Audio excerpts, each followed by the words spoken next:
HTML म्हणजे काय? जे आपल्याला डोळ्यांनी दिसतं ते. जे आपल्याला डोळ्यांनी दिसतं ते. ठीक आहे.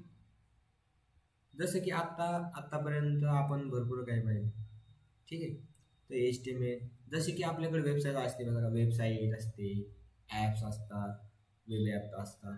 भरपूर काही आपण बघतो. आजकाल भरपूर काही तेच चालतं. ठीक आहे. वेबसाईट म्हणजे काय? आता एखादी वेबसाईट आपण ओपन केली, जे आपल्याला डोळ्यांनी पार्ट दिसतो, जे आपल्याला स्ट्रक्चर दिसतं, तेच म्हणजे HTML. जे आपण कोडमध्ये करतो तेच आउटपुट आपल्याला स्क्रीनवर शो होतं, म्हणजे ते म्हणजे HTML. ठीक आहे. जो आपल्याला डोळ्याने दिसतं ते असतं HTML. HTML एक स्ट्रक्चर बनवतो वेबसाईटचं. जे वेबसाईट बनते ती 3 पार्टमध्ये बनते बघा.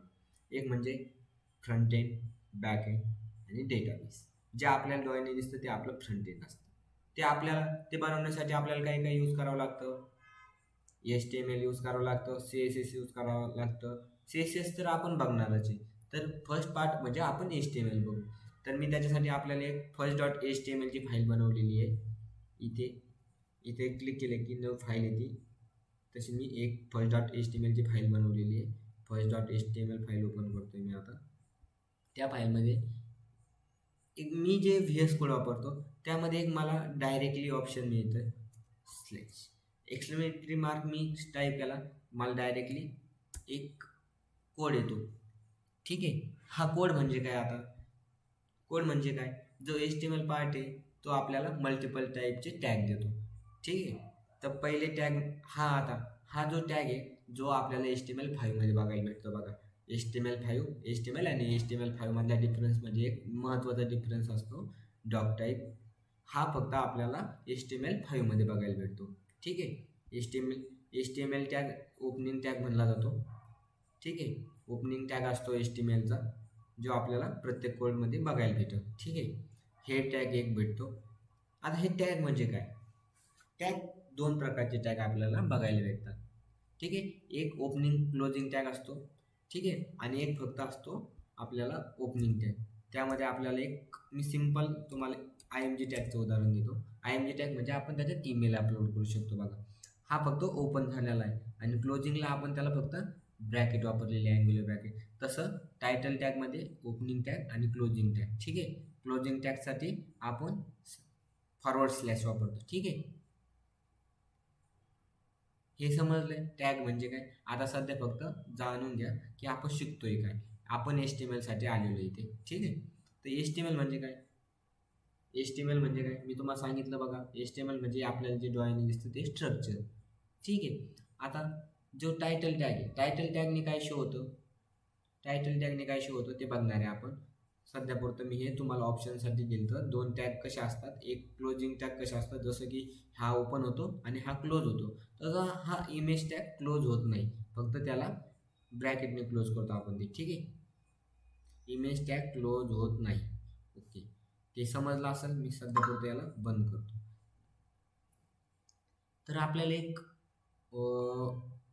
इथे मी तुम्हाला एक टॅग वापरून बघतो. ठीक आहे. P tag. आता याचा मी तुम्हाला सांगतोय फक्त आपल्याला मी तुम्हाला आउटपुट दाखवतो. नंतर हे टॅग कोणकोणते असतात, कसे काय वापरतो आपण ते टॅग वापरतो. ठीक आहे. तर मी इथं अरे कोडिंग कोडिंग हां कॉड कोडिंग मराठी हे आपलं चॅनलचं नाव आहे, तेच मी तिथे घेतो. ठीक आहे. कोडिंग मराठी.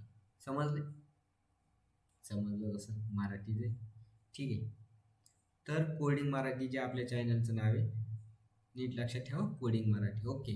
तर टायटल टॅगमध्ये मी काय करतोय, आपल्याच कोडिंग मराठीचं नाव देतोय. अरे तीनदा बारा वेळोवेळी तोच रिपीट होतोय ना. ठीक आहे. तर मराठीत राहण्यासाठी होते, लक्षात राहण्यासाठी मी ते मराठीत लिहिलं. ठीक आहे. कोडिंग मराठी. आता हे काय होत आहे, इथं थोडंसं वेगळं नाव देऊ म्हणजे तुम्हाला समजून येईल लगेच. 13 कोडिंग मराठी 13. आता हा पी म्हणजे काय आहे? पी म्हणजे पॅरेग्राफ टॅग आहे. ठीक आहे. यामध्ये आपण जे पण काही लिहिणार आहे ते आपल्याला आउटपुटमध्ये शो होणार आहे. ठीक आहे. तर हां, ते एक महत्त्वाची गोष्ट म्हणजे आपल्याला मी आता हे लाईव्हला ओपन करायचं. तर लाईव्हला कसं ओपन करणार आहे? ठीक आहे. तर VS कोडने आपल्यासाठी एक फंक्शनॅलिटी अरेंज केलेली आहे. इथे जायचं, एक लाईव्ह सर्व्हर म्हणून ऑप्शन असेल, लाईव्ह सर्व्हर एक्सटेन्शन राहतं, ते डाउनलोड करायचं. एवढं हे डाउनलोड जर इन्स्टॉल केलं ना, तर माझं तर ऑलरेडी इन्स्टॉल आहे, त्यामुळे मी तुम्हाला सांगतो हे इन्स्टॉल करायचं. त्यामुळे मी आता बघा, आता मी माझ्या कोडमध्ये येतो. कोडमध्ये आलं की राईट क्लिक करणार आपण. राईट क्लिक केलं की इथं बघा open with server, open with live सर्व्हरचं ऑप्शन आहे. ठीक आहे, ओपन विथ लाईव्ह सर्व्हर करतो, केलं तर बघा आता इथं आपल्याला एक फाईल बघायला भेटते. बघा हे झालं आपलं आउटपुट. जे मी पी टॅगमध्ये टाईप केलं ते आपल्याला आउटपुटमध्ये बघायला भेटलं, आउटपुटच्या स्क्रीनमध्ये बघायला भेटलं आहे. ठीक आहे, आणि जे मी टायटल टॅगमध्ये केलं ते आपल्याला टॅबमध्ये बघायला भेटले. ठीक आहे, टायटल टॅग आणि पी पी टॅग म्हणजे पॅरेग्राफ टॅग. ठीक आहे, याच्यामधला डिफरन्स कळाला तुम्हाला. पी टॅग कशासाठी वापरतो, जे आपल्याला आउटपुट दिसतं स्क्रीनमध्ये त्यासाठी वापरतो. जे आपण इथं टाईप करणार ते आपल्याला स्क्रीनमध्ये दिसणार. ठीक आहे, आणि टायटल टॅग, ज्या टायटल टॅगचा वापर आपण टॅबची हेडिंग देण्यासाठी करतो. ठीक आहे, हे समजले.